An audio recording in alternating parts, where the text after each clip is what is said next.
kana ji na ni a mahangata wa gaskiya wai a ce kamar wannan hukuncin da aka ɗauka na an dakatar da sakin a Indiyar Hausa a bisa dalilin da aka faɗa ni a wajena a mahangata ba adalci bane ba. Saboda ko Allah Subhanahu wa ta'ala wanda shi ya halicce mu kuma duk abin da ya mana daidai ne baya hukunta laifin wani da na wani. Misali, ina jin na ji an ce kwanaki Asma Wakili da Malam Aleki da waye dai a masana'antar Kannywood sun yi laifi sai aka ce an dakatar da wane daga baya aka ce an dakatar da wane. Su aka dakatar amma me yasa ba a ce an daina sakin Hausa fim gaba ɗaya an dakatar da sakin Hausa fim ba saboda 'yan cikinsa sun yi laifi. To sai aka ce kuma na Indiyar Hausa wani ko wani kamfani ya yi wani laifi amma sai aka ce gaba ɗaya to kowa an dakatar da shi babu wanda zai fassara ba wanda zai saki fim. Shin an yi adalci a nan kenan? A hankali na idon doka, a hankali na doka, na idon doka, a hankalce wanda ya yi laifi a misali akwai kamfanonuwan fassara ga su nan Algaita, Al Hussein, Badda, Mai Zama ga su nan dai suna da yawa da yawa. To duk waɗannan sai aka ce madogararsu gaba ɗaya ga ta nan a wannan kasuwar take. To a cikinsu kawai sai guda ɗaya laifi. Sai aka ce to ku da ba ku san lokacin da aka yi laifin ba. Wancan naku a cikinku yake kasuwanci ya yi muku. To an dakatar gaba ɗaya kun daina yi. To kenan hukuncin da za a yi masa kuma duk naku ne duk ku je ku haɗa ku riƙe. To shi kenan da hukuncin ni yanzu a misali ni Al Hussein da nake maka wannan maganar ina Abuja. Rabon da na saki fim na Indiya ga masu kallon fina-finan da nake fassarawa ga masu kallon fassarar Al Hussein Record Series da single rabon da na saki na kai wata 2 aƙalla. Ina Abuja ina wasu uzururruka da suka sani a busy ina aikina. So kawai shi kenan ina yanzu Abuja sai aka ce min ai na yi laifi. Wane laifi? Ai wane kaza kamfani kaza ya yi laifi ya yi kaza saboda haka kana ciki. To shi kenan ina ciki.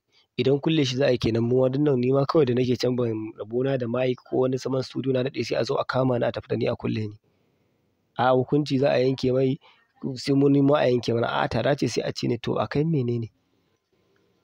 Ai babu tunani ma a irin hukuncin da za a ce wai doka a tunanin idon doka a ce wane ya laifi kuma an hukunta wasu gaba ɗaya. Kawai a cikin gidanku ƙaninka ko wanka sai ya laifi kawai sai a ce gaba ɗayan ku duk ku zo za a kulle ku a kurkuku. Ai ba ai adalci ba. Ai da a ce to da a ce irin wannan ne salon hukuncin na shi wakilin gwamnatin ko wanda aka ɗora a sanso ɗin a misali kuma ta ce fina-finai shine hukuncinta to lokaci kawai ita hukuncinta in mutum ɗaya ya shafi kowa to shi kenan sai a ce lokacin da Asma da waye suka yi laifi kana ji na sai a ce gaba ɗaya an dakatar da sakin fina-finan Hausa da wannan YouTube da na gari. To haka kenan nan idan wani ɗan Indiya Hausa laifi an ce an dakatar da duka sakin fina-finai shi kenan.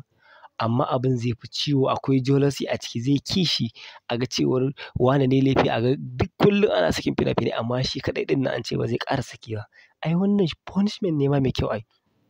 Hukunci ne wanda aka yi masa ma na musamman bayan ga cin tara ko kullewa. Kaga har kawo yau na ga sai rarrafa magana ake ana wani ƙuƙƙunbiya ta ba a so a ji. Duk da dai kai ɗin ma kana ta rarrafe min ka ce wai wani ne ya laifi da kaza da kaza ake ganin ba za a iya hukunta ko hukuma take ganin ba za ta iya hukunta shi ba shine ta fake da ragowar jama'a ta hukunta madadin ta yi mai shi kaɗai saboda da ƙarami ne ya yi ko kuma irin mu ne muka yi da muke medium za a zo nan da nan a hukunta mu. Shi ana ganin ya girma ba za a iya kaza wajen ya to ka ma ƙi gaya min ma waye ya yi laifin. Amma idan ka duba ko ma wane ne ya yi in dai da gaske zaman dokan ne ko kuma adalci ne da waye sai a hukunta mutum shi kaɗai. Mutum zai ji baƙin ciki wannan satin ya zo nan satin ya zo bai cire amma gaskiya ba adalci. Ya kamata hukumar sanso ta za ta yi tunani ai tunani mana. Kawai yanzu shi kenan sai a zo a a ce wane ya yi laifi da wane. Ni da nake can Abuja ban san me abin na Abuja ban san me yake faruwa ba. An ce daban da saki kaya na daɗe kawai yanzu an zo an ce wai ba za a saki an yi kaza haba.